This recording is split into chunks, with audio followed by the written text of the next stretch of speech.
drop! Veronica Mars is coming back in a movie! That would just be the frosting on the cake of my year, and it's not even springtime yet! Yeah, for any newcomers to TV trash, I've made it clear pretty early on that I did not care for Rob Thomas's crime drama. And I've gotten quite a bit of flack for my dislike of it, and for not understanding noir drama and stories that pit what's legal against what's right. And I'm gonna have to go back to another series I previously reviewed to show you yet another example of writers screwing this up.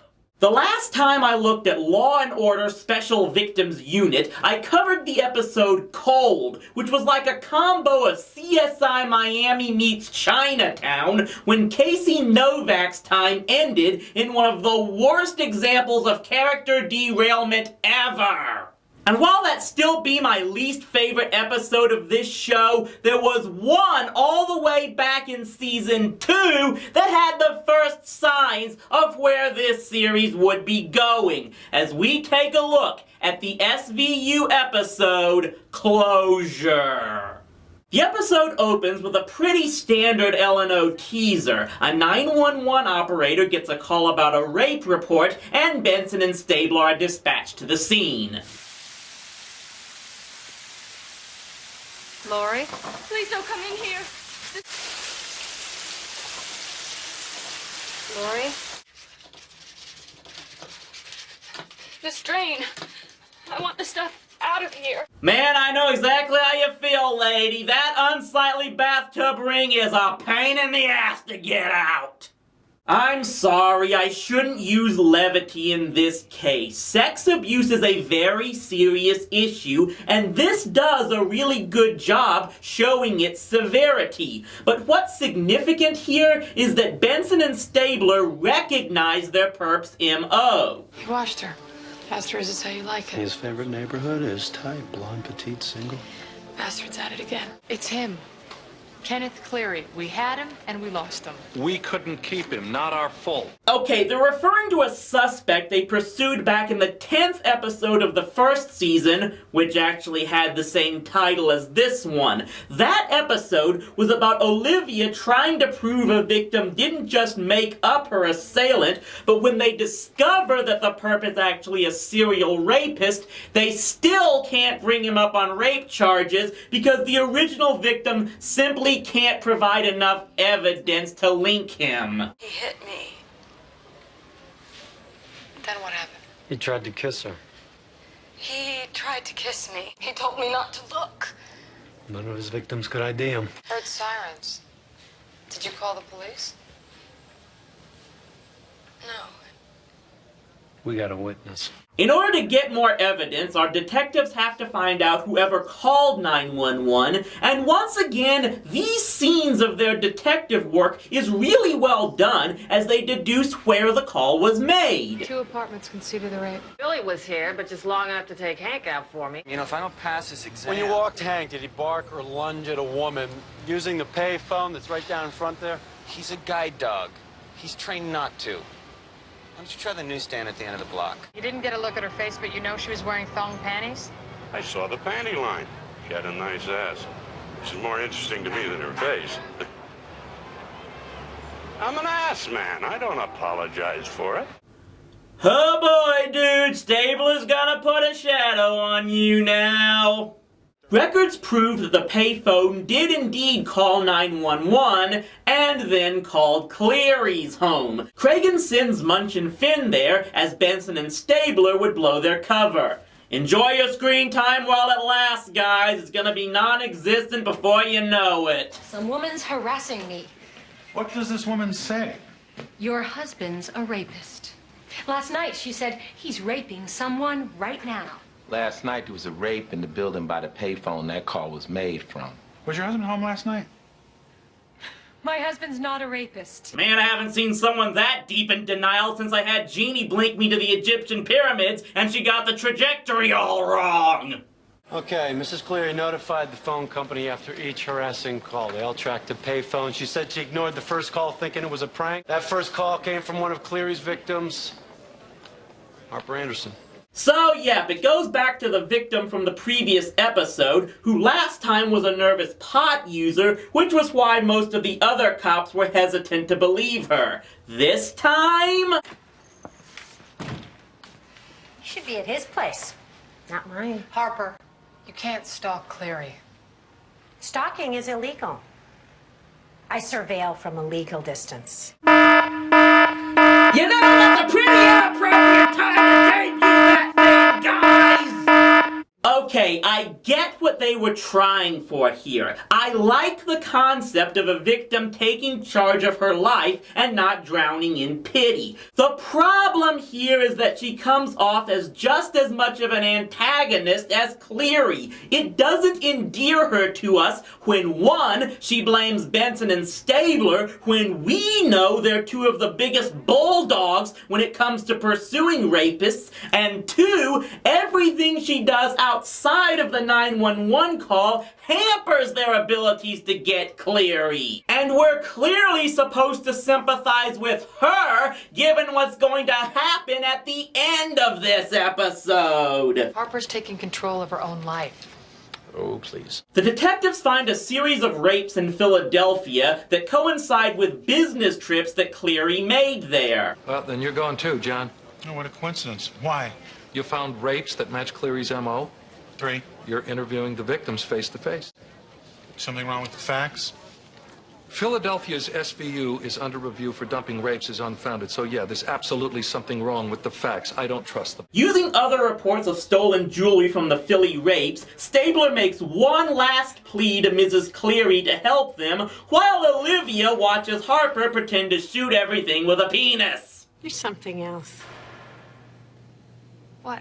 You think I'm Velma Vigilante, stalking Cleary, waiting for the perfect moment to shoot him? That's not who I am. Actually, I think you're a mouthpiece for the writer that's making a last-ditch effort to make yourself sympathetic, but hey, potato, potato. And now it's here where we do finally get one really touching moment. I was just writing you a note. Really? I'm sorry for what happened to you. You didn't do it, Mrs. Cleary. What made you change your mind?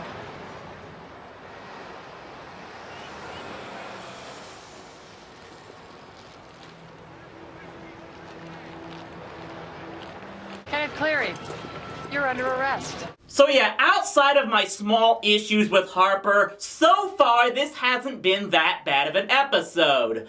Once again, like the last time, it's in Act 4 that everything falls apart. Actually, you could say it started just at the end of Act 3 with this piece. Did your husband ever discuss with you how he came by the jewelry? Don't answer that. Spousal privilege. Strike one. I'm Harper Anderson, Mr. Klein.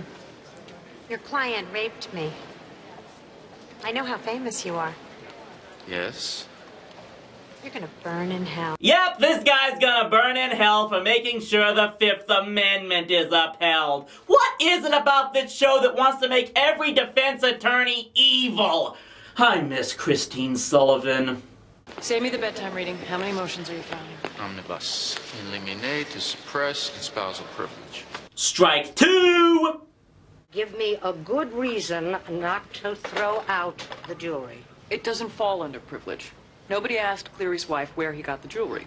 Limit the scope to receipt of the jewelry and by whom. Strike three, you're out, and this judge just made Harry Stone look like Oliver Wendell Holmes by comparison. Why are you only asking about how I came into possession of the jewelry? I can't ask about anything else. Why not? Communication between husband and wife is inadmissible. It's as privileged as priest and supplicant. Okay, I am far from a legal expert, and it's possible that I got my research wrong, especially since I didn't have time to consult a lawyer before making this video. So if I did get this wrong, my gripe is completely invalid, but here goes. Spousal privilege cannot be enforced in a criminal trial if the defendant's spouse willingly agrees to testify. It's possible that the writers and producers found found a way to make a loophole so it applies here, but I call BS on that because I could find no proof of that in that aforementioned scene in the interview room. The minute Mrs. Cleary walked into that room and declared she was willing to testify, spousal privilege should be completely null and void, and she has the right to say anything. If anyone who watches this video has a legal background and can tell me that this defense weasel came up with a good argument for applying privilege in this area, fine. But I still maintain from at least that first mention of it that this is complete bull-honky. The entire thing reeks of the same problems as Aaron Eccles' murder trial. Yeah, that's something else I didn't have time to mention in the Veronica review. Aaron should have never been acquitted in that trial. His lawyers revealed that Veronica had chlamydia in order to discredit her, and publicly revealing medical records without consent is illegal. His lawyers should have been thrown in jail and the case should have been declared a mistrial. But it's not like that show was claiming it was catering to intelligent viewers or anything, right? Oh, wait a minute. You weren't going to ask me about how excited he got when I wore them? How he insisted I wear them before we had sex? Don't ask me why she didn't go to Jack McCoy for evidence, seeing as how that guy's a master at pulling convictions out of his own ass. And do you remember how you came into possession of it? My husband gave it to me. Do you remember when? Yes. I remember because we were dressing for a charity event. He asked me to try it on. And then he got so excited he had to have sex with me. Objection. He would get so excited if I wouldn't have sex with him, he'd masturbate. Mrs. Cleary. You had me wear your Mrs. trophy so that you could get off? You sick, twisted bastard! You're out of order! You're out of order! The whole trial is out of order! They're out of order! This whole show's out of order! I move for an immediate mistrial. The witness is clearly hysterical and has done irreparable harm to the jury. Granted. I hold you responsible, Miss Cabot. You knew the limits set before you. You prepped your witness. You knew she was in a severe and emotional state. And you now have the pleasure of starting over. In the interim, I sincerely hope you acquire some professionalism. Go to hell, you stupid Judge Judy wannabe! When Judge freaking Wapner's got a better grasp of the law than you fail! Kenneth Cleary walks and the people get a black eye. So it's all about you. And it's not like I'm giving away a big spoiler with the ending here, as the SVU detectives are called in to see that Cleary has been shot. She didn't have a choice. He wouldn't stop.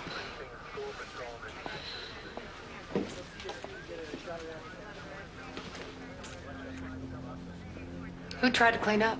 I did. Meredith was hysterical. She didn't want the blood to seep into the floor. Does it make a difference? You know it does, Harper. Bleach ruins the gunshot residue test. Really? Probably could still use that as evidence against her, but hey, one man-hater's gotta look out for the other, right? Who shot him? Who shot him? I did.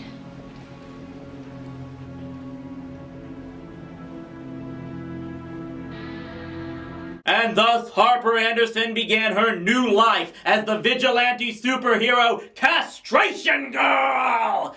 This show was one big travesty of justice!